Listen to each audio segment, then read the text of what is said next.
Welcome to the cutting room floor.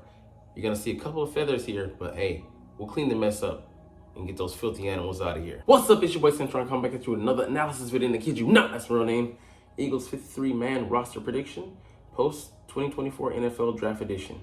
Let's get down to the cutting room floor. So today we're gonna look at offense, the wide receiver position, and we have some guys there.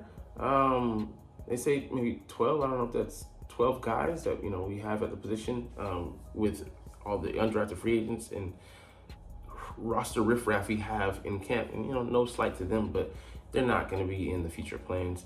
But let's get down to it. So two automatic choices that are going to just be penciled in come hell or high water: AJ Brown and Devonta Smith. So that's two spots already nailed down. And those two receivers allow us to do so many things because they're consistent, they're dynamic, explosive, and they're just huge, tremendous talents, which is why both of them got extensions going into this offseason. They'll be here until, I think, AJ until 2029, I think Devonta until 2028, so we don't have to worry about that, at least the top two spots for the foreseeable future, and that gives us a great amount of security.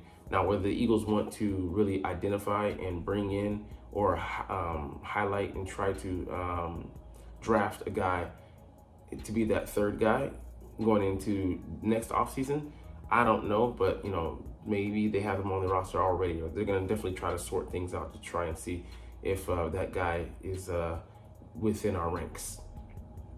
So that tells you that we're going to look at Devonta Parker, Nia Smith, not Britton Covey, Johnny Wilson. I mean, he's more of a long-term project, but also Paris Campbell to fill that slot in the immediate future. But Devonta Parker, if in the event that AJ Brown, or Devonta Smith goes down, he's here pretty much as that insurance policy, and he's never been as good as his 1,200 yard. I forget which season it was, but he was with the Miami Dolphins. He had that one banner year, and then after that he was living on a wing and a prayer potential, but he's never been able to achieve those results again. But who knows? In recent years, he hasn't looked as good. And, in New England, he was at very best solid, and more middling than anything else. But his size profile, speed, he ran a 4.4 previously, and he's like 6'3", borderline 6'4". And in the event one of those guys does go down, because we saw what happened with AJ Brown in the Buccaneers playoffs game, Devonta Smith was able to make plays, and he was one of the only guys on the team that day playing hard, giving his all and making a difference, despite the circumstances, fighting through tough odds. But it really it's night and day difference when AJ Brown, number 11, is not out there. So being able to identify that guy, and the wide receiver 3 ideally is not going to get more than 50 to 70 targets. But that being said, if he can make the most of those snaps, and that could be a guy like Aeneas Smith. So unless he has some major hiccups, has really a lot of problems acclimating, I see him being the third/fourth guy, because he could be the gadget guy. He self-proclaimed said he ran a 4.3, but I believe look at the film, the tape.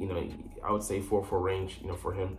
But he does a lot of things. A former running back, out of Texas A&M, and he converted to wide receiver. Still has that dynamic explosiveness to him, and he can run some gadget plays. And we know that Kellen Moore likes to have a guy like that, a utility guy, versatile, and can run jet sweeps, the touch pass, passes that allow you to get some chunk yardage, chunk plays, and stay ahead of the sticks.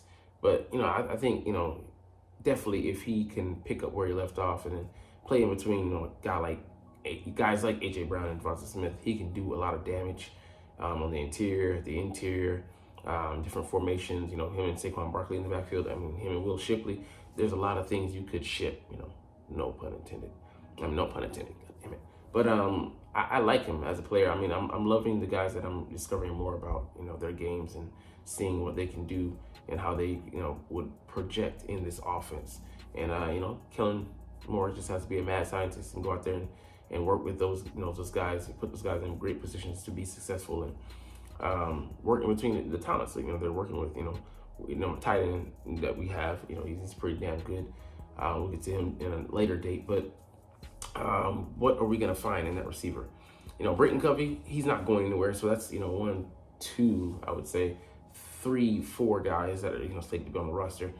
5. We don't know if it's gonna be Devontae Parker. We'll get to that in a second. Or the other guy below. But Britton, for just his punt returning prowess, he's worth the roster spot. Has us, as a top 3 return unit, and just was a boon for us last year. Special teams, he had some big returns. The guy's he's dynamic in a different way. Bulldozer. Rarely waves off the ball. Fair catch. It'd be nice to see if Kellen can incorporate him into the offense, because it was nice seeing him get a couple first downs and get some yardage. He can be a little shifty, but I would prefer to preserve him for special teams only. Have our I was almost said our real receivers just play, but it is what it is. He's definitely, like I said, worth the roster spot just because he has a huge impact in getting the hidden yardage that is often overlooked.